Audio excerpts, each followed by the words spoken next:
Once upon a time, in a kingdom surrounded by misty mountains and crystal-clear rivers, there lived a princess named Elara, whose heart was as pure as sunlight, and whose courage was quiet but unyielding. From her earliest days, Elara had been different from other children, not in appearance, though her hair shimmered like gold and her eyes sparkled like morning dew, but in the way she felt the suffering of others as her own.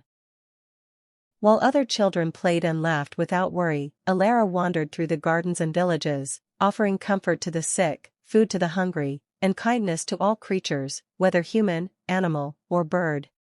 Her parents, the king and queen, often watched her with a mixture of pride and fear, knowing that her heart, while extraordinary, was vulnerable in a world filled with cruelty. "Elara," the queen would say softly, "your heart is beautiful, but the world can be harsh, and not all will be gentle to one so kind." Elara would smile, resting her small hand upon her mother's, her voice steady and wise beyond her years. "Mother, courage is not the strength of the arm, but the depth of the heart. I cannot ignore the suffering of others, for that is the purpose of life itself." Years passed, and Elara grew into a young woman admired not for beauty alone, though many whispered about the golden glow of her hair and the light in her eyes, but for the unwavering goodness that radiated from her very soul. The villagers loved her, not out of fear or respect, but out of genuine affection, for she had saved countless lives through her small, quiet acts of compassion. But as the world is never without shadows, a darkness had long waited beyond the borders of her kingdom, lurking, patient, and cruel. A sorcerer named Malachar, exiled decades earlier for his cruelty and lust for power, had returned, more vengeful than ever, his heart filled with hatred for all that was good and pure. He roamed the forests and hills in secret, gathering creatures twist by dark magic, spreading fear silently, until his power became a storm ready to descend upon the unsuspecting kingdom. One evening, as the sun dipped below the mountains, painting the sky in fiery shades of crimson and gold, messengers arrived at the castle, breathless and fearful. "Your Majesty," they cried, "a darkness approaches. It destroys everything in its path. We have seen villages vanish and entire forests wither."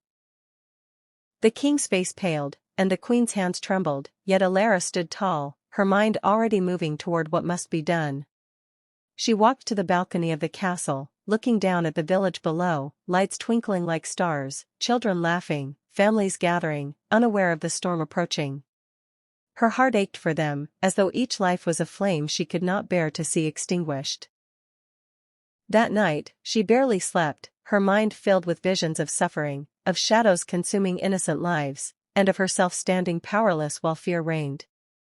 In the quiet hours before dawn, she made a decision that would change everything. She would face the darkness herself, and protect her people at any cost.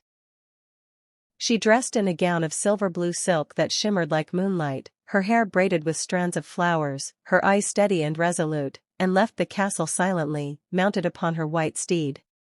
The streets were empty, save for the occasional flicker of torchlight, and the villagers, still asleep, were safe for the moment, unaware of the danger approaching. As Elara rode through the village, she felt a cold wind creep along her shoulders, whispering threats, as if the darkness itself knew of her presence and sought to intimidate her. Yet she did not falter, for she understood that true courage is not the absence of fear, but the choice to act despite it.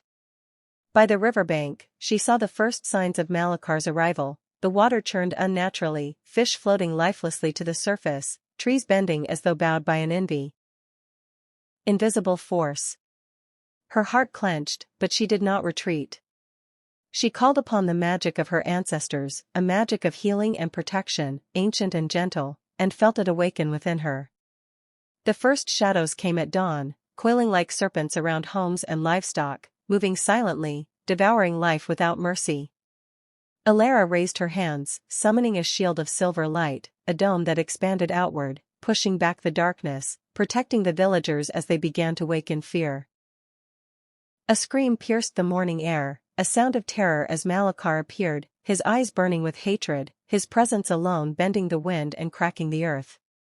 "You dare challenge me, girl?" he roared, his voice like 1,000 crashing stones. "You cannot stop the power I wield." Elara did not respond with words, for she knew that words could not halt a storm such as this, only action, and sacrifice, could. She extended her hands further, her energy radiating outward, her light growing brighter with each heartbeat, yet she felt the strain, the drain upon her body as the darkness pressed harder against her shield.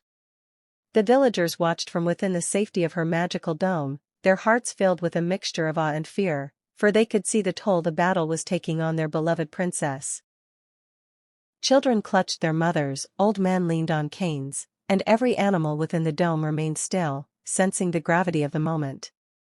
Malachar's laughter echoed, cruel and cold, and he struck with all the fury of his magic, sending waves of shadow crashing against Elara's light.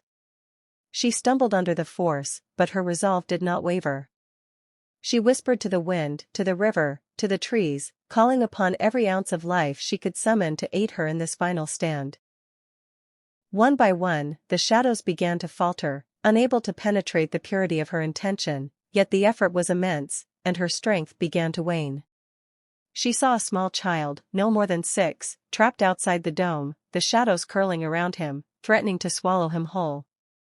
Without hesitation, Elara leapt forward, placing herself between the boy and the encroaching darkness, feeling the cold tendrils of shadow bite into her skin, draining her warmth, yet she held firm. "Run!" she cried to the boy, her voice trembling yet commanding. "Run and live, for I will not fail you." He looked back with tears streaming down his face, too young to comprehend the sacrifice unfolding before him, yet he fled as she had commanded. Malachar's fury reached its peak, and he struck at her directly, his energy colliding with hers in a burst of light and shadow, shaking the earth, splintering trees, and cracking stones. Pain engulfed Elara, but she thought only of the lives she was saving, the people who would continue to live because of her choice, and she smiled faintly through the agony. Her light expanded one final time, a blinding surge of silver radiance that drove Malachar back, shattered his dark creations, and sealed the shadows away, for a time, at least.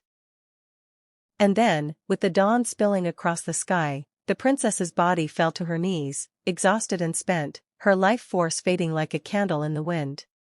The villagers emerged from the dome, witnessing the aftermath, tears and awe mingling in their eyes, for they had been saved, yet at a cost too great for words. Elara lay upon the grass, her hands reaching toward the sky, her eyes closing as she whispered a final blessing for the people she loved more than herself. The king and queen arrived, carried by guards, their cries of grief echoing across the valley, but even in death, they could see the light that lingered about their daughter, soft and warm, a presence that refused to vanish. Songs were sung, stories were told, and the memory of Princess Elara became legend, a tale of courage, love, and ultimate sacrifice. Years passed, and though the princess was gone from the world of the living, her spirit remained, a guardian watching over the kingdom, a reminder that the greatest power lies in the heart willing to give itself for others. Children grew up hearing of her deeds, mothers told their daughters about her kindness, and the people of the kingdom honored her with festivals of light, lanterns rising to the sky, symbolizing her eternal presence. Every river that sparkled in the sun, every tree that swayed gently in the breeze, every soft wind that brushed the fields carried a whisper of her love and sacrifice. And though sadness touched every heart that remembered her, it was mingled with hope, for the world she saved continued to thrive, and in it, she lived on. Her story became more than legend, it became a lesson, a guiding light for generations, that courage is measured not by how many live in fear, but by how bravely one can love and sacrifice. Even decades later, travelers spoke of the silver glow that sometimes appeared on moonlit nights, of a gentle warmth that comforted those in sorrow, and they whispered, "It is Elara, watching over us still."